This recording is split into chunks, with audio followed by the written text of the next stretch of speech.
Chapter 3, 1869, Man Killer.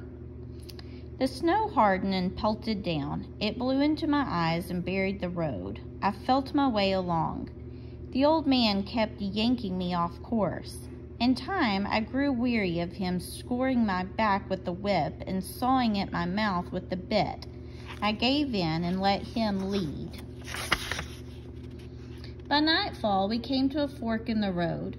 I had no idea which route to take, and neither did old man Muller. He hauled back on the reins. I stopped. He said, "Stupid mare, don't you even know the way home?" He snapped the whip at my head. I flicked one ear, but that was all I intended to move. I knew that no matter which road I chose, we would be more lost than ever. Ignoring his curses and the sting of the whip, I pulled the sled around. If I moved quickly, I might be able to find my way back to the place where the old man had yanked me off course in the first place.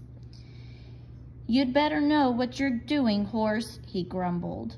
With a weary groan, he set aside the whip and tied the reins to the dashboard. Then he wrapped his coat around himself and hunkered down. "Take me home, Cinders, before these old bones of mine freeze."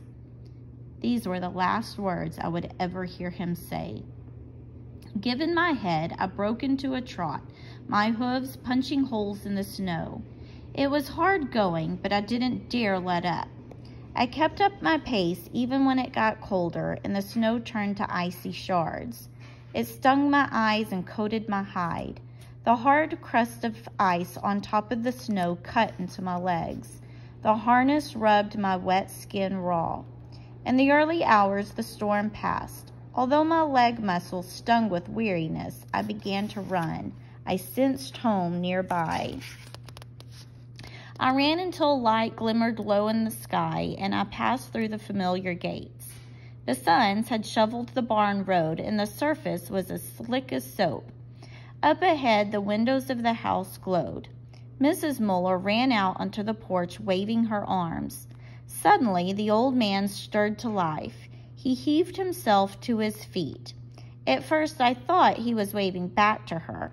Then his face darkened and he gasped. He clutched his chest, wheezed, and pitched forward over the dashboard. I froze in my tracks.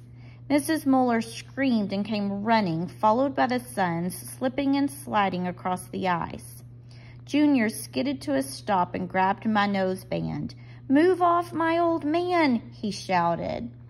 "Move, you dumb mare." Bud slammed me into the shoulder with a shovel blade. I slewed to one side, and that's when I felt a crunch beneath my foot. From the way they were all carrying on, I knew I had done something terrible. But had I really? I alone knew that the old man was already dead when he hit the ground. But since my hoof marked his head, they blamed his death on me. Unbrushed, unfed, unwatered, I stood in harness all morning while people swarmed over the front yard. First, they carted off the body. Then they called in the doctor. All the while, Mrs. Muller wept and moaned. Later, people stood around and argued. "If we sell her quick, we can still get a good price," Junior said.